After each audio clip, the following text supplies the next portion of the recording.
Evil doesn't just take one form, as we have learned numerous times here on Twisted Minds. We have also discovered that it isn't just those who have nothing to lose that will take another human's life, and risk losing everything they have themselves to do so. Today's case is a prime example of this. A story of fame, fortune, and an incident that not only robbed a woman of her future, but disgraced one of the biggest names in music. And 45% of them wrote down they believed I was guilty, and 20% of them wrote down I was insane. Welcome back to Twisted Minds. My name is James, and today we take a look at the case of Phil Spector, the music producer behind famous tunes from the Beatles, Tina Turner, Leonard Cohen, and the Ramones, just to name a few. Many who knew Spector described the man as a genius, but when it came to the incident that happened on February 3rd, 2003, his actions were less genius and more erratic, volatile, and truly evil.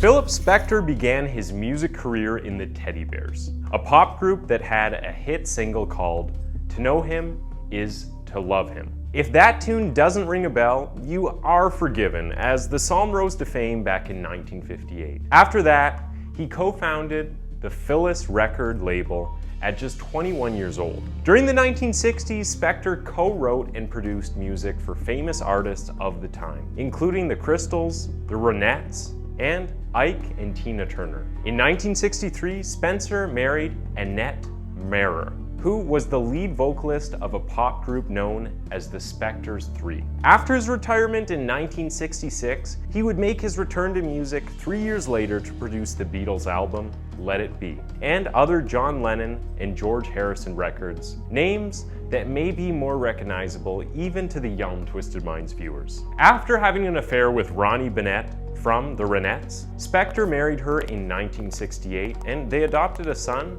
Dante Spector. Sometime after that, he surprised his wife at Christmas with the adoption of twins, Louis and Gary. Unfortunately, it wasn't always happy times at the Spector household, as in Ronnie's memoir, she describes how Spector sabotaged her career. She also claimed that he would imprison her inside their home at Pyrenees Castle, caused her continuous psychological abuse, and stopped her from performing or finding work. Ronnie eventually escaped with some help from her mother, and the pair divorced in 1972 after Ronnie agreed to give Spector the custody of their 3 children due to the music mogul threatening her with a hitman.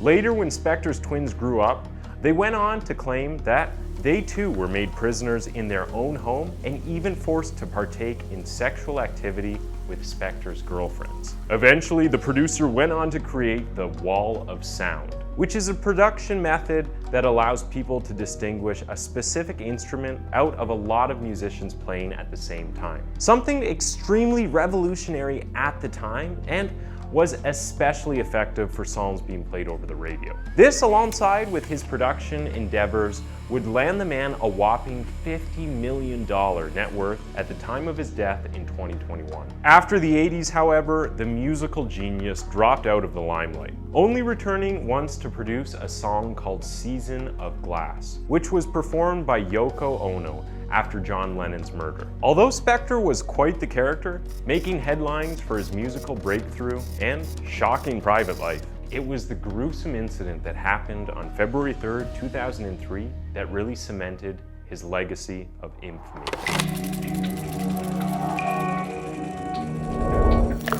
On the evening of the incident, Spector had his limousine driver take him around many Hollywood haunts, including Trader Vic's and Dan Tana's, before ending the night at the House of Blues. It was there that Spector met Lana Clarkson, an out-of-work actress whose current role was to guard the VIP area of the venue. It is claimed that when she first met the wild-haired elderly producer, she didn't want anything to do with him, but after the management told her that the man needed to be treated like gold, she changed her demeanor toward him. After some persuasion, she agreed to go home with Spector for a drink, watching the classic movie Kiss Tomorrow Goodbye in the back of the Mercedes limousine on the way to the Pyrenees Castle. Now, when I say castle, I really mean castle. It had 33 rooms, turrets, and was perched on a hill in the Los Angeles suburb of Alhambra. 2 hours after they arrived, however, Spector stumbled outside of his home, muttering the words, "I think I killed someone." As police arrived at the scene, Spector stood outside with his hands in his pockets. When told to take them out, the police were forced to taser him. When police entered the castle, they were met with a gruesome discovery. Lana Clarkson, slumped on a chair, with a gunshot wound to the head and a small pistol at her feet. What made the scene even more horrific was that the gunshot had caused some of her top teeth to explode from her mouth, littering the carpet around her. In no time, the sound of helicopters filled the sky and media fans screeched up to the famed music producer's house. Despite admitting to killing Lana as he stepped out of the castle, his defense attorney, Robert Shapiro, quickly changed the story to Lana committing suicide. This claim was supported by the angle of the wound and the fact that Spector's fingerprints were not on the weapon. Since the incident, Spector hasn't shared many details about what happened that night, simply stating in one interview that she kissed the gun. After a $1 million bail, Spector was out of jail, but not even his status and money could protect him from what was about to come.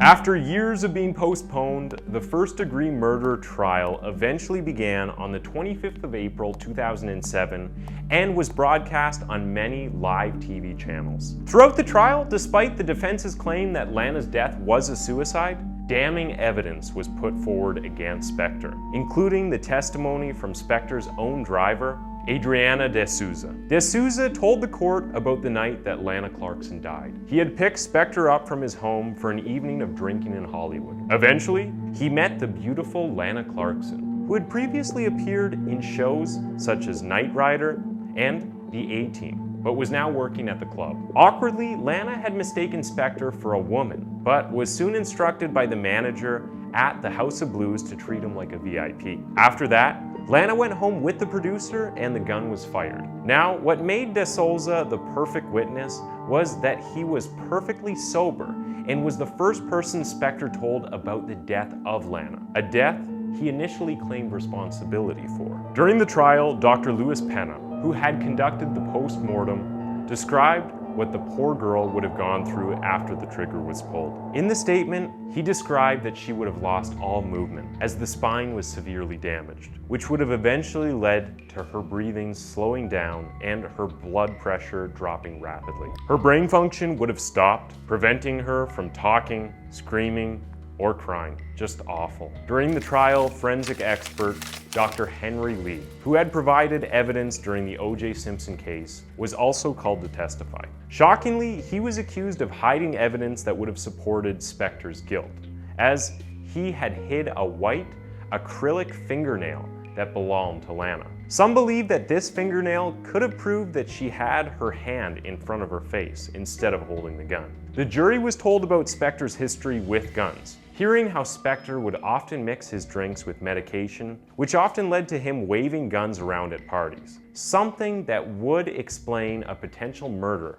with no motive. Several women, including Joan Rivers' former publicist, were brought in to testify against Spector. They described how the atmosphere would change as the sweet, mousy man with a nutty professor hairdo would turn angry and threatening. One detail that the jury didn't hear about, however, was that Spector once went through the windshield of his car in Hollywood in 1974, which resulted in him getting significant head injuries. He ended up getting 300 stitches to his face and 400 stitches to his head. Now, there are studies that show a correlation between severe head injuries and violence. This is a theory that we may have explored many times previously here on this channel, especially with head trauma inflicted during childhood. Regardless, on September 26, 2007, Judge Fiddler declared that Spector's case was a mistrial because of the hung jury. I could go through the jury trial without any problem whatsoever.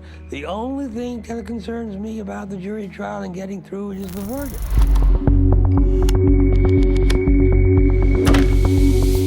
A year later, on October 20th, 2008, Phil Spector was once again tried for the second-degree murder of Lana Clarkson. This time, however, the case wasn't televised. Also, with money dwindling and alliances shifting, Spector's defense wasn't as glorious as before. With just his latest wife, Rochelle, who he married after Lana's death, and just one of his bodyguards accompanying him. During the second trial, Spector's driver, D'Souza, was quizzed again about the phrase Spector muttered to him after the death: "I think I killed someone." D'Souza had remembered the sentence 8 different ways during the 6 years since the crime, which became one of defense attorney Doran Weinberg's biggest arguments. Now, that could sound a little weird, but D'Souza wasn't fluent in English, which could have meant recalling the exact phrasing was more difficult. The prosecution brought up a number of interesting questions. For example, why would Lana Clarkson kill herself after buying several pairs of shoes which were found at her home?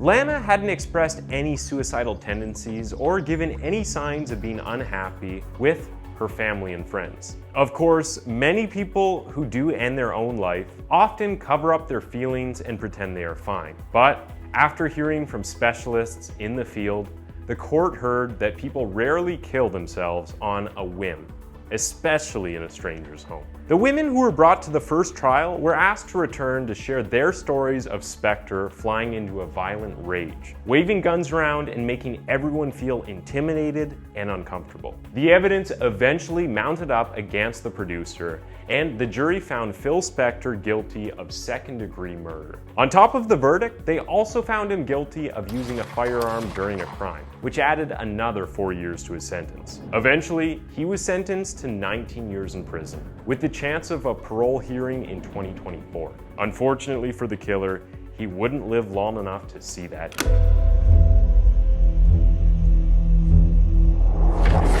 While incarcerated, Spector had been treated for bipolar disorder, as he complained of lack of sleep, depression, mood swings, mood changes, and the inability to concentrate. There was even speculation that Spector was suffering from the early stages of Parkinson's disease due to the way he had begun to shake. In 2013, he was an inmate at the California Healthcare Facility, which is a prison hospital. By 2014, he had lost his ability to speak due to laryngeal papillomatosis, which is when tumors grow within the throat. In January 2021, Spector died in the hospital after contracting COVID-19 at the age of 81. In 2008, there was a TV documentary called The Agony and the Ecstasy of Phil Spector, directed by Vikram Jayanti, which premiered on BBC Two in the UK. This documentary consists of Spector's first screen interview since the murder of Lana, breaking a really long period of silence. It would take me days. I'd go in and record for days, never get the same sound, have to throw away thousands of dollars worth of studio time. During the TV special, images from the first murder trial are combined with tracks that he worked on during the 1960s and 1970s, giving an interpretation of the producer's mindset from the music he created. The documentary doesn't take a position on Spector's guilt, trying to stay as impartial as possible, focusing more on his music. In 2013, HBO released a film called Phil Spector, which was written and directed by David Mamet and starred Al Pacino as Spector and Helen Mirren as defense attorney Linda Kenny Baden. I scream, no. They kill me for telling the truth. Although the film was stated as a fictionalized account of the first trial, it didn't stop the film from getting criticized. In fact, Spector's wife said that the movie portrayed Spector as a foul-mouthed megalomaniac and minotaur, an interesting way to describe another person. Maybe I should have called this video the murdering musical megalomaniac minotaur. Anyways, it's safe to say that no one will ever know for sure why Spector chose to shoot Lana and pose it as suicide. There had been people in Phil's past that claimed that he would fly into fits of drunken rage when turned down by women. Could this have been the case for Lana? The only reason she showed the producer any attention in the first place was because her boss told her to do so. As an actress who just needed to make some money, she wouldn't have wanted to upset her employer. And riding in the back of a limousine with a musical icon doesn't sound like the worst of ideas either. How the night ended is something she could have never predicted. Could Spector have assumed the woman was going to sleep with him and got angry after Lana refused? He had pulled guns out on women before, but maybe this time the urge to pull the trigger got too great. What do you think about this controversial case? Let us know in the comments below. Thanks for tuning in to Twisted Minds. That was the case of Phil Spector, and why don't you go ahead and click on one of the 2 videos on your screen for another one of our videos.